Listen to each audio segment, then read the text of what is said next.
இந்த வீடியோ டியூட்டோரியல்ல நாங்க பார்க்க போறது third term examination part 1 paper.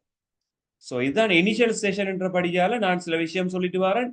Advance level சிலபஸை பொறுத்த மட்டும் உங்களோட தேர்ட் டேர்ம் எக்ஸாமினேஷன் அப்படின்றது வந்து பேசிக் நம்பர் சிஸ்டம், அதை விட லாஜிக் கேட்ஸ் இவ்வளவு வந்து முதல் டேர்ம்ல இருந்து கவர் ஆகும். செகண்ட் டேர்மில் ஆப்ரேட்டிங் சிஸ்டம், நெட்வொர்க்கிங்ஸ் இது ரெண்டுமே வந்து செகண்ட் டேர்மில் கவர் ஆகும். தேர்ட் டேர்முக்கு வந்து இன்ஃபர்மேஷன் சிஸ்டம் என்ற ஒரு மாடியூல், ஒரு சப்ஜெக்ட் ஒன்று வரும். அதே மாதிரி டேட்டா பேஸ் மேனேஜ்மெண்ட் சிஸ்டம் என்ற மாடியூல் ஸ்டார்டிங். இவ்வளவும் கவர் பண்ணித்தான் நாங்க தேர்ட் டேர்ம் எக்ஸாம் செய்வோம். உண்மையில தேர்ட் டேர்ம் எக்ஸாம்ன்றது வந்து இந்த எக்ஸாம் பேப்பர் வந்து டோட்டலாவே ஃபுல்லா ஒரு ஹாஃப் ஆஃப் த சிலபஸ் நீங்க கவர் பண்ண பிறகு படிக்கிற ஒரு செய்ய போற ஒரு எக்ஸாம். ஸோ நிறைய விஷயங்கள் இந்த எக்ஸாம் பேப்பர்ல இன்க்ளூட் ஆகிருக்க போகுது. ஸோ 1 by 1 இங்க செக் பண்ணிட்டு வர போறோம். இனிஷியலா அவங்கள்ட்ட கேட்டிருக்கிற இந்த முதலாவது கேள்வி, இது வந்து பேசிக்கா ஒரு கம்ப்யூட்டர் ஆர்கிடெக்சர் என்ற மொடியூல்ல இருந்து கேட்டிருக்கணும்.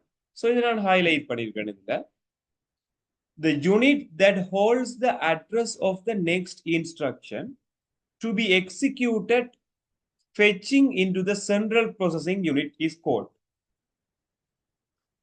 ஸோ இதுல கேட்டிருக்கிற கேள்வி வந்து ஒரு யூனிட் ஒன்று இருக்குது. அந்த யூனிட் வந்து என்ன செய்யும் என்று சொன்னால், அடுத்ததா எந்த இன்ஸ்ட்ரக்ஷன் எங்களுக்கு கிடைக்க வேணும் என்ற அந்த அட்ரஸை ஸ்டோர் பண்ணி வச்சிருக்கும். ஸோ அதுக்கான ஒரு ஆன்சர் தான் கேட்டுட்டு வரீங்க. எப்பவுமே எக்ஸாம் பேப்பர்ல எங்களுக்கு தர ஹிண்ட்ஸை ஐடென்டிஃபை பண்ணிடுவோம். நெக்ஸ்ட் இன்ஸ்ட்ரக்ஷன், அட்ரஸ், இது எல்லாமே கீவேர்ட்ஸ். ஒரு இன்ஸ்ட்ரக்ஷன் எங்களுக்கு எக்ஸிகியூஷனுக்காக வரையக்குள்ள அந்த இன்ஸ்ட்ரக்ஷனை நாங்க வந்து சிபியூல சேவ் பண்ணி வச்சிருக்கோம். தட் மீன்ஸ் இதை நான் சிபியூ என்று கன்சிடர் பண்ணுவேனா இருந்தால், ஒரு இன்ஸ்ட்ரக்ஷன் கொமனா எனக்கு எங்க இருந்து வருமெண்டா ரம்மில இருந்து தான். இந்த ரம்ன்றது ஒரு பிரைமரி மெமரி. ரம்மில இருந்தால் எனக்கு இன்ஸ்ட்ரக்ஷன் வரப்போகுது. இந்த இன்ஸ்ட்ரக்ஷனை சிபியூ என்ன செய்யும்டா தான் வாங்கி ஸ்டோர் பண்ணும். தான் வாங்கி ஸ்டோர் பண்றதுக்காக ரெஜிஸ்டர்ஸ் என்ற ஒரு ஸ்ட்ரக்சரை வச்சிருக்கு. இந்த ரெஜிஸ்டர்ல ஒரு ஸ்பெஷல் டைப்பான ரெஜிஸ்டர் தான் ஐஆர். அதுக்கு இன்னொரு நேம் இருக்கு, சிஐஆர் சொல்லி. ஐஆர்ன்றது இன்ஸ்ட்ரக்ஷன் ரெஜிஸ்டர், சிஐஆர்ன்றது கரண்ட் இன்ஸ்ட்ரக்ஷன் ரெஜிஸ்டர். ரெண்டுமே ஒரே மீனிங், ஒரே ரெஜிஸ்டர்ஸ் தான். ஸோ இப்படியான இந்த ரெஜிஸ்டர் ரம்மில இருந்து வர பேசிக் இன்ஸ்ட்ரக்ஷன்ஸை ஸ்டோர் பண்ணி வச்சிருக்கும்.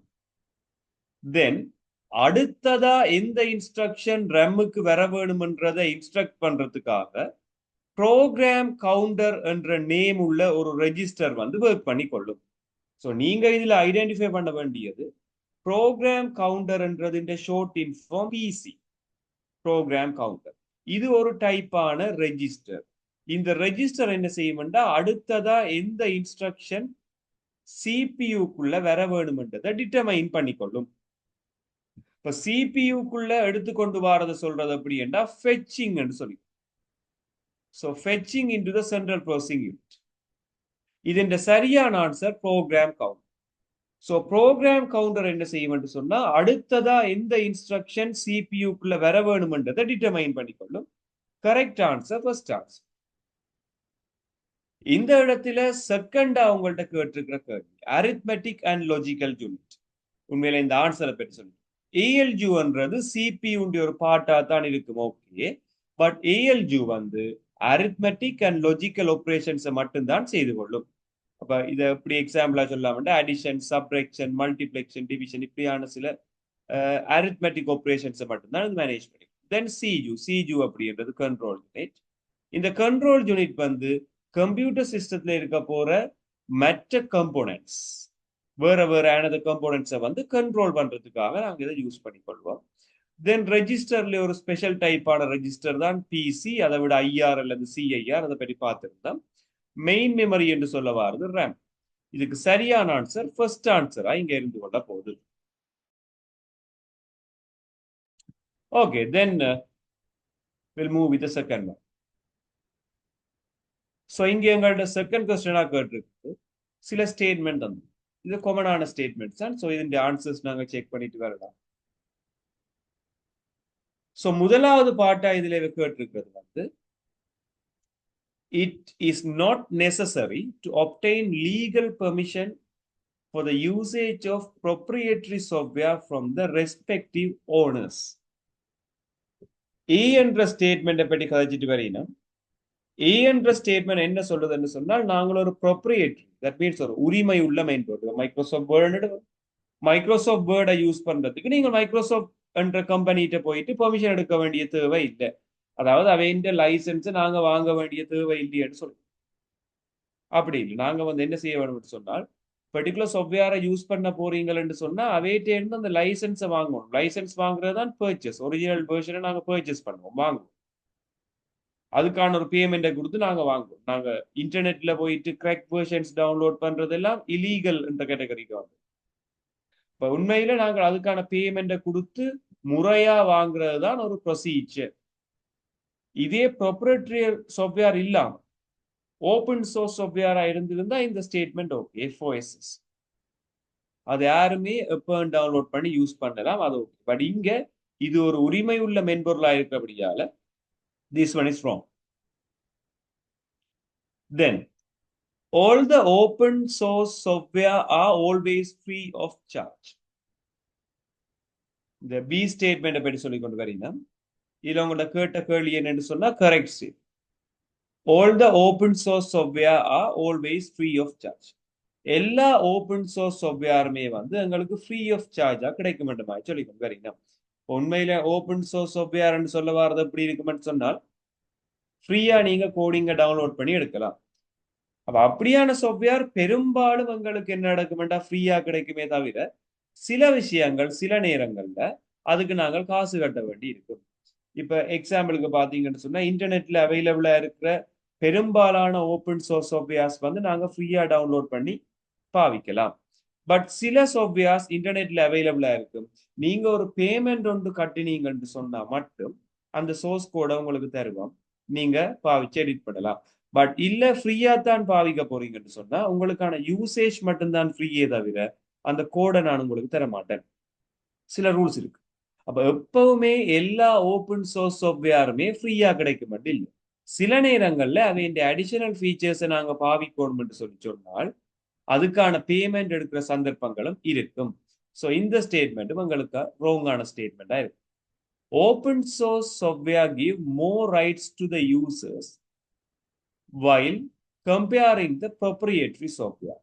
அதாவது ஓபன் சோர்ஸ் சாஃப்ட்வேர்ன்றது வந்து நிறைய ஃபீச்சர்ஸை வந்து யூசர்ஸ் கொடுக்குமா ஒரு ப்ரொப்ரியேட்டரி சாஃப்ட்வேரோட கம்பேர் பண்ணி. இது ஓகே, இந்த ஸ்டேட்மெண்ட் சரி. அதாவது வந்து நாங்கள் காசு கொடுத்து பாவிக்கிற சாஃப்ட்வேர் என்றது சில ரைட்ஸ் வந்து அவைக்கு இருக்கும். அதாவது வந்து இப்படித்தான் செய்ய வேணும், நாங்க நேம் யூஸ் பண்ணிடலாது, அந்த நேமை சேஞ்ச் பண்ணிடலாது, அப்படி எல்லாமே இருக்கு. பட் ஓபன் சோர்ஸ் சாஃப்ட்வேர்ல நாங்க எல்லாமே செய்யலாம். காசு கொடுத்து வாங்குற சாஃப்ட்வேரை நாங்க மெட்டாக்களோட ஷேர் பண்ணிடலாம், பிகாஸ் அவையும் வந்து பர்ச்சேஸ் பண்ண தான் வேணும் செப்பரேட். இங்க ஓபன் சோர்ஸ் சாஃப்ட்வேர் நாங்க ஒன்ஸ் டவுன்லோட் பண்ணிட்டோம்னா அதை யாரோடையுமே ஷேர் பண்ணலாம், ஃப்ரீ டு டிஸ்ட்ரிபியூட்னு சொல்லிக்கணும். ஸோ இது வந்து கரெக்டான ஸ்டேட்மெண்டா இருக்கும். கரெக்ட் ஆன்சர் தேர்ட் ஆன்சரா இருக்கும். இப்ப நாங்க தேர்ட் கொஸ்டினுக்கு மூவ் பண்ண போறோம். தேர்ட் எங்கள்கிட்ட கேட்டிருக்கிறது வந்து ஒரு சிபியூவை பற்றி கேட்டு போகும். அப்ப இந்த சிபியூ ஆன்சரை படி பார்ப்போமா இருந்தா which of the following is not a component of a central processing unit. இப்ப சிபியூ கம்போனண்டா இல்லாத பார்ட் எதுன்னு கேட்டுக்கொண்டு வரீங்க. ஸோ ഇതിന്റെ ஆன்சர் நாங்க செக் பண்ண வேணுமா இருந்தால் ஒரு சிபியூன்றது ஜென்ரலாவே நாங்கள் எல்லா விஷயத்தையும் கண்ட்ரோல் பண்ண போற கோர் என்று சொல்லிக் ஒரு மைய பகுதி. ஸோ இந்த இடத்துல சிபியூக்குள்ள சிஜு என்ற ஒரு பார்ட் இருக்கு, ஏஎல்ஜு என்ற ஒரு பார்ட் ஒன்று இருக்கு, தென் ரெஜிஸ்டர்ஸ் என்ற பார்ட்ஸ் இருக்கும். ரெஜிஸ்டர்ஸ்ல 14 டைப்ஸ், நிறைய டைப்பான ரெஜிஸ்டர்ஸ் எங்களுக்கு அவைலபிளா இருக்கு. Program counter, accumulator, IR, instruction register. அது மாதிரி பார்த்தோம்னா L1 கேஷ் மெமரி என்று சொல்லிக் கொடுவோம். L1 கேஷ் மெமரின்றது வந்து கேஷ் மெமரி ஒரு ஸ்பெஷல் டைப், அதுவும் வந்து சிபியூக்குள்ளதான் இருக்கு. இதை விட ஆப்ரேட்டிங் சிஸ்டத்துல ஒன்று படிப்போம் எம்எம்யூன்னு சொல்லி, மெமரி மேனேஜ்மெண்ட் யூனிட். இந்த எம்எம்யூன்றதும் வந்து என்ன செய்யும் சொன்னால் சிபியூக்குள்ளதான் இருக்க போது. இதுவும் ஒரு செட் ஆஃப் ரெஜிஸ்டர்ஸ், ஒரு தொகுதி ரெஜிஸ்டர்ஸால் ஆக்கப்பட்ட ஒரு கட்டமைப்பா இருக்கு. அப்ப இவ்வளவத்தையும் விட உங்களுக்கு வேற ஆன்சர்ஸ் வேற சான்ஸ் இல்லை அட்வான்ஸ் லெவல் சிபியூக்கு இருக்கிறது. அவ பாத்தீங்கன்னு சொன்னா இப்ப ரெஜிஸ்டர்ஸ் டைப் சொல்லிக்க ஐஆர்ன்றது வரலாம், ப்ரோக்ராம் கவுண்டர்ன்றது வரலாம், நிறைய டைப்பான ரெஜிஸ்டர்ஸ் இருக்கு. எம்பிஆர் மெமரி பஃபர் ரெஜிஸ்டர் வரலாம், எம்ஏஆர் மெமரி அட்ரஸ் ரெஜிஸ்டர் வரலாம். ஸோ இங்க செக் பண்ணிக்க. ஸோ ஏஎல்யூன்றது சிபியூ ஒரு பார்ட், ப்ரோக்ராம் கவுண்டர்ன்றது ரெஜிஸ்டர் ஒரு டைப். ஸோ வரலாம். கண்ட்ரோல் யூனிட்ன்றது சரியான ஆன்சர். L1 கேஷ் மெமரி வரலாம். ரேம்ன்றது வராது. ரேம் அங்கட சிபியூவை விட்டு வெளியான். Correct answer RAM. அதாவது சிபியூக்கு வெளியில இருக்க போற ஒரு பார்ட். தென் ஃபோர்த் ஒன். இந்த ஃபோர்த் ஒன்ல சில மெமரி கம்போனன்ட்ஸை பற்றி உங்கள்ட்ட தந்துட்டு அது லெஃப்ட் டு ரைட் ஒரு சேஞ்சஸ் அவதானிச்சு அதுக்கு என்ன ஆன்சர் என்ற மாதிரி கேட்டுக்கொண்டு வரலாம். செக் பண்ணுங்க. Which of the following is in the ascending order of the speed? So நாங்கள் பார்க்குற கேள்வி வந்து நான் ஹைலைட் பண்ணி காட்டுறேன். இதுதான் அந்த கேள்வி. எது ஒரு அசெண்டிங் ஆர்டர்ல இருக்க மாதிரியான ஒரு பகுதின்னு கேட்கும். பட் ஸ்பீடை தான் கன்சிடர் பண்றேன். ஸ்பீட். இப்போ ஸ்பீடை கம்பேர் பண்ணி எது ஒரு அசெண்டிங் ஆர்டர்ல வரப்போற சரியான ஒழுங்கண்டு கேப்பரா இருந்தா நாங்க ஸ்பீடை வந்து அதிகரிச்சு கொண்டு போவோம். கடைசியா தான் உங்களுக்கு வேகம் கூடினவை வரை இருக்கும். ஃபர்ஸ்ட் ஆன்சர்ல பாத்தீங்கன்னா முதலாவதே வேகம் கூடினதுண்டா போக போக குறையும் இல்லை. அது அசெண்டிங் இல்லை, descending. So first one wrong. எக்ஸ்ட்ராவா இருக்கிற 4 லைன் பாத்தீங்கன்னா ரெஜிஸ்டர் லாஸ்ட் ஆயிருக்கு. ரெஜிஸ்டர் தான் வேகம் கூண்டது. So 4 ஆன்சருமே okay. அதுக்கு பிறகு பார்த்த வேண்டாம் ஹார்ட் டிஸ்க் இருக்கு, மெயின் மெமரி இருக்கு, ஹார்ட் டிஸ்க் இருக்கு. உண்மையில மெயின் மெமரி தான் அதை விட வேகம். ரேம் மெயின் மெமரி என்ற ரேம். இவ ரெண்டும் தான் சரியான ஆன்சர். ஸோ செகண்டும் ஃபிஃப்த்தும் ஆன்சர் பிள்ளை. தென் ஃப்ளொப்பி இருக்கு, ஹார்ட் டிஸ்க் இருக்கு. உங்களுக்கு தெரியும் ஹார்ட் டிஸ்க் தான் அடுத்தது வேகமானது. பிகாஸ் ஃப்ளொப்பி வந்து ஸ்லோ ஆனதுன்றபடியா தான் நாங்கள் யூசேஜ்லேயே இப்போ அப்ப இங்க ஃப்ளொப்பி என்றது வராது. So floppy hard disk main memory register. Correct answer is third answer. இது ஜென்ரலா நாங்க கண்டுபிடிக்கக்கூடிய மாதிரி இருக்கும். ஒரு ஸ்பீட்ன்றதை கம்பேர் பண்ணும்.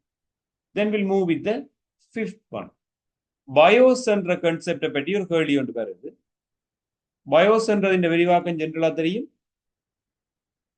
பேசிக் இன்புட் அவுட்புட் சிஸ்டம். இதுதான் பயோஸ் என்ற நேமால சொல்லிக்கொள்ளும். ஸோ இந்த பயோஸ் என்ற கன்செப்டை பொறுத்த மட்டும் இதுல எங்களுக்கு சில ஸ்டேட்மெண்ட் தந்துட்டு அதுல எது சரியோ பிள்ளைன்னு சொல்லி கேட்டுக்கொண்டு வர போறாரு. Which of the following function is a basic input output system? Bios எது பேசிக்கான விஷயம் என்று சொல்லி கேட்டுக்கொண்டு வர. ஸோ முதலாவது, it provides a physical interfaces for various devices. இது என்ன செய்யும் என்று சொன்னா பிசிக்கல் இன்டர்ஃபேஸஸ் எங்களுக்கு ப்ரொவைட் பண்ணும். உண்மையில பிசிக்கல் இன்டர்ஃபேஸஸ் இது ப்ரொவைட் பண்ணுமா இருந்தால் இதை நாங்க சொல்லிக் கொள்றது வந்து போர்ட்ஸ், கம்ப்யூட்டர் போர்ட்ஸ் சொல்லிக் கொள்ளும். அதாவது USB port, C type port, headphone, audio jack, வெளியில இருந்து டிவைசஸ் கனெக்ட் பண்றதுக்கான போர்ட்ஸை தான் இது வந்து ப்ரொடியூஸ் பண்றபடியால இதை நாங்க போர்ட்ஸ் நேமால சொல்லிக் கொள்றோம்.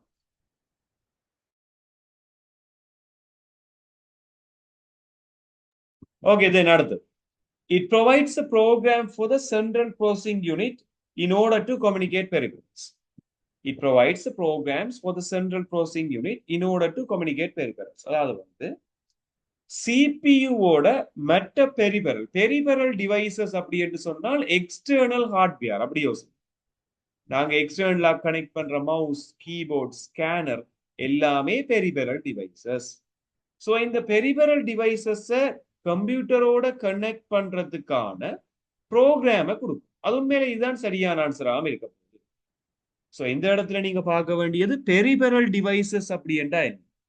பெரிபெரல் டிவைசஸ்ன்றதுக்கான உண்மையான எக்ஸ்பிளனேஷன் என்னவா இருக்கும் என்று சொன்னால் கம்ப்யூட்டர் ஹார்ட்வேர் என்று சொல்லி ஒரு சின்ன ஒரு டாபிக். கம்ப்யூட்டர் ஹார்ட்வேர் என்ன சொல்லுவீங்க? நார்மலா பிசிக்கலான பார்ட்ஸ் சொல்லுவீங்க. தொட்டு பார்க்கலாம். இது வந்து ஒரு பிசிக்கல் கம்போனண்டா இருக்கு. இந்த பிசிக்கல் காம்பனன்ட் ரெண்டா பிரிக்கலாம்.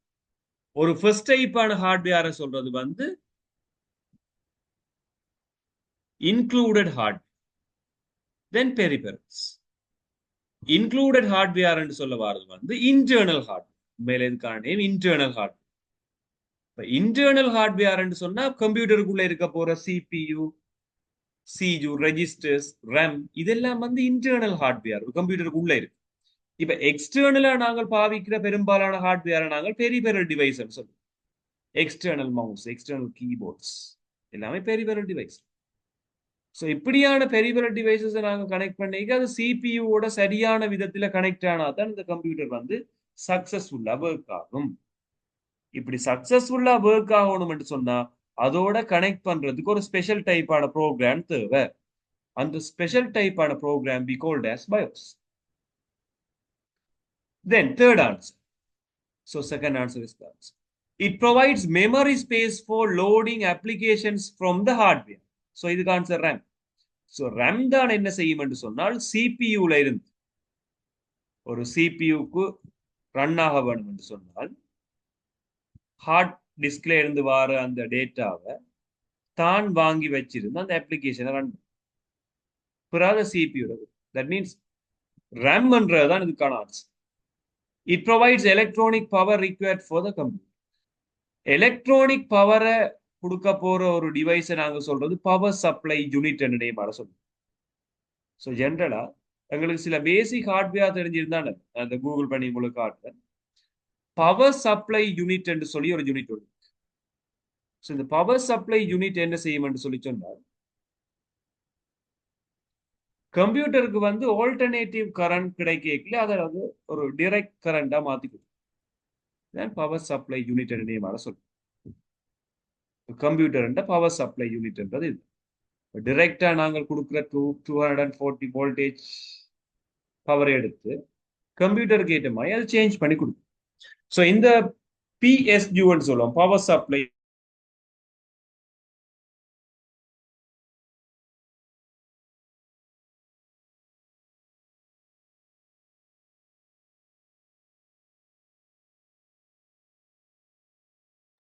இதுல இருந்து வர கனெக்டர்ஸ் வந்து மதர் போர்டோட போய் கனெக்ட். ஸோ மதர் போர்ட்ல இருந்து அந்த பவர் வந்து மெட்ட டிவைஸுக்கு போய் கனெக்ட். இது முதலாவது. So power supply. So same thing நாங்கள் இதையே ரேம்னு சொல்லி சேஞ்ச் பண்ணிப்போம். ரேம் ரேம் இன் கம்ப்யூட்டர் அப்படின்னு சர்ச் பண்ணுறோம். ஸோ ரேம்ன்றது வந்து என்ன செய்யும்னா எங்களோட சிபியூக்கான ஒரு பிரிட்ஜ் மாதிரி இருக்கும். இதுதான் ரேம். ரேம்ல நிறைய டைப் DDR2, DDR3 நிறைய ரேம்ஸ் அவைலபிளா இருக்கு. இது வந்து ஒரு கம்ப்யூட்டர் மெமரி மாதிரி ஒர்க் பண்ணிக்கொள்ளும் இந்த ரேம் என்ற இந்த பார்ட்டிகள்.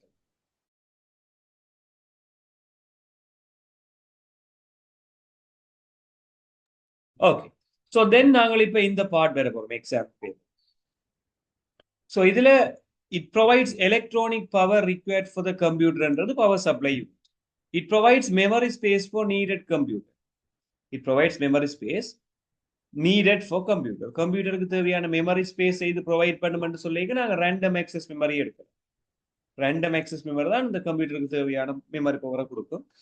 சம்டைம்ஸ் இதுக்கு நாங்கள் NVMe மீன் நான் volatile மெமரி எக்ஸ்பிரஸ் அப்படின்றதையும் யூஸ் பண்ணிக்கொள்ளலாம். பட் இப்போதைக்கு RAM சொல்லி தெரிஞ்சாலே ஓகே. ഇതിന്റെ சரியான ஆன்சர் செகண்ட் ஆன்சர் ஆயிருக்கு. ஃபிஃப்த் ஒன்னுக்கு செகண்ட் ஆன்சர்.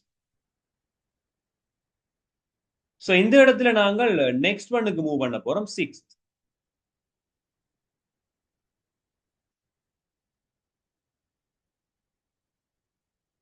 ஸோ இதுல இவர் கேட்டிருக்கிறது வந்து ஒரு இன்வென்டர் நேம் ஒன்று சொல்லிட்டு ஒரு இயர் ஒன்று சொல்லியிருக்கிறேன்.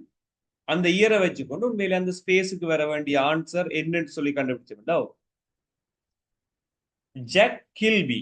ஜாக் கில்பி என்றது ஒரு சயின்டிஸ்ட் நேம். உண்மையில இவருடைய ஞாபகத்துமா நாங்க JK ஃபிளிப் ஃப்ளாப் அப்படி என்று சொல்லி ஒரு ஃபிளிப் ஃப்ளாப் ஒன்று படிப்போம். ஃபிளிப் ஃப்ளாப் கன்செப்டை விளங்கப்படுத்துறதுக்கான கன்செப்ட் தான் அது. நீங்க அந்த JK ஃபிளிப் ஃப்ளாப் அல்லது SR ஃபிளிப் ஃப்ளாப் அந்த கன்செப்ட் உங்களுக்கு தேவைன்னு சொன்னால் டிஸ்கிரிப்ஷன்ல அதோட லிங்க் கொடுத்துருக்கேன். ஸோ அதை கொடுத்து நீங்க ஃபிளிப் ஃப்ளாப் கன்செப்ட் அப்படின்ற என்னென்ன விஷயத்தை பார்க்கலாம். ஸோ இங்க ஜாக் கில்பி அப்படி என்றவர் வந்து என்ன செய்யறாருன்னு சொன்னால் ஐசி என்ற கம்போனன்ட்டை வந்து தயார். ஐசி என்றது இன்டகிரேட்டட் சர்க்யூட். உண்மையில ஐசியை இன்வென்ட் பண்ணின ஒரு சயின்டிஸ்ட் யாருன்னு சொன்னா ஜாக் கில்பி. ஜாக் கில்பி என்றவர் அந்த கண்டுபிடிச்ச ஆண்டு 1958 அப்படின்னு போட்டுட்டு ஒரு டெக்னாலஜியை யூஸ் பண்ணி எதை கண்டுபிடிக்கிறார் ரெண்டு மாதிரி கேள்வி. ஆன்சர் உங்களுக்கு ஐசி என்று சரியா காமனா கேட்கிற சில questions. So then seventh one. So இந்த ஏழாவது கேள்வியில இவ கேட்டிருக்க விஷயத்தை பற்றி பார்க்க மெமரியை பற்றி உங்கள்கிட்ட கேட்டு வரையினும் சில டைப்பான மெமரிஸ் எங்களுக்கு தந்தது. இந்த மெமரியில வந்து எது எது நாங்கள் கம்பேர் பண்ண வேணும் டிஃப்ரெண்ட் டைப்ஸ் ஆஃப் கேரக்டரிஸ்டிக்ஸ் என்ற மாதிரி கேட்டு வரையும். So முதலாவது, which of the following factors can be used to compare the characteristic of the different memory or memories? வேற வேற மெமரி அல்லது மெமரிஸை கம்பேர் பண்றதுக்கு நாங்கள் இதுல எதை யூஸ் பண்ணலாம்ன்றதுதான் கேட்டுட்டு வரேன். மெமரியை கம்பேர் பண்ணிக்கல எங்களுக்கு என்னென்ன முக்கியம் கேட்கு. ஸோ முதலாவது நாங்க பார்த்துருக்கோம் எஸ்ட்ரம் டிரம் அதுகளை கம்பேர் பண்றத தான் கேட்கிறோம். ஸோ மெமரி என்று சொல்ல வர்றது வந்து நாங்க எடுக்க போற ஹார்ட் டிஸ்க் அதுகளை பற்றி கதைக்கல, ஜஸ்ட் அந்த ரேம் எஸ்ட்ரம் டிரம் ஸ்பீடை பற்றி கதை பாருங்க. ஒரு ஸ்பீட் வந்து எப்படி இருக்கு மட்டுமா கதை. எஸ்ட்ரமுக்கு தான் ஸ்பீட் கூட, டிரமுக்கு ஸ்பீட் குறைவென்ற மாதிரி எல்லாம் பார்த்து கெப்பாசிட்டி கொள்ளளவு, டிரமுக்கு தான் கெப்பாசிட்டி கூட, எஸ்ட்ரமுக்கு கெப்பாசிட்டி குறைவென்ற மாதிரி எல்லாம் பார்த்து காஸ்ட் பிட் காஸ்ட்டை பற்றி சொல்லுவோம். ஏன்னா பிட் காஸ்ட் எப்பவுமே வந்து ரெஜிஸ்டர்ஸுக்கு தான் கூட, ஸ்பீட் கூடினதுக்கு தான் காஸ்ட் கூடவா இருக்குமென்று எல்லாம் பார்த்துருக்கோம். பட் பிசிக்கல் சைஸை நாங்கள் கம்பேர் பண்றது எந்த ஒரு ரேம்மை கம்பேர் பண்ணிக்கலையோ அல்லது ரொம்மை கம்பேர் பண்ணிக்கலையோ அல்லது மெமரிஸை கம்பேர் பண்ணிக்கல, நாங்க இந்த பிசிக்கல் சைஸ் அப்படின்றது ஜென்ரலா கம்பேர் பண்றது இல்லை. ஸோ ஆன்சர் பாத்தீங்கன்னு சொன்னா இந்த 7th 4th ஆன்சர் சரியான ஆன்சரா இருக்கு.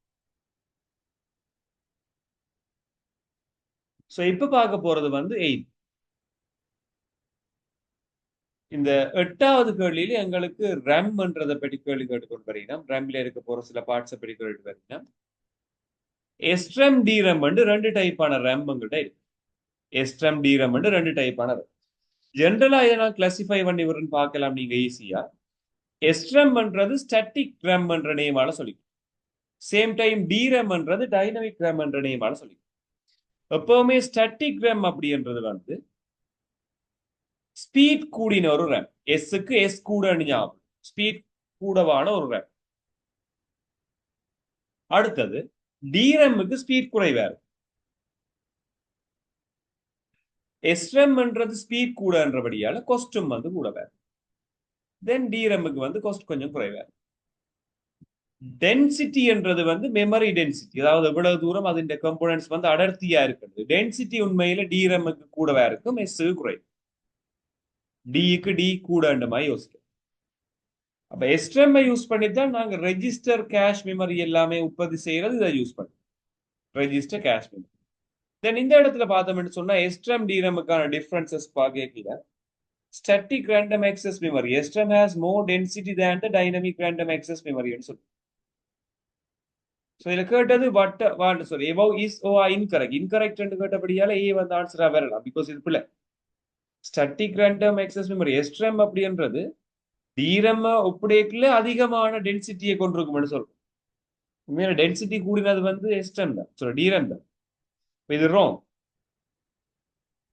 ஸோ ஏ என்ற ஆன்சர் வரணும், இன்கரெக்ட் அது வரணும். Dynamic random access memory technology is used in technology of register.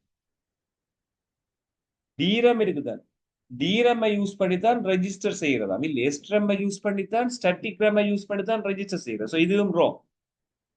Static random access memory has more speed than dynamic random access memory.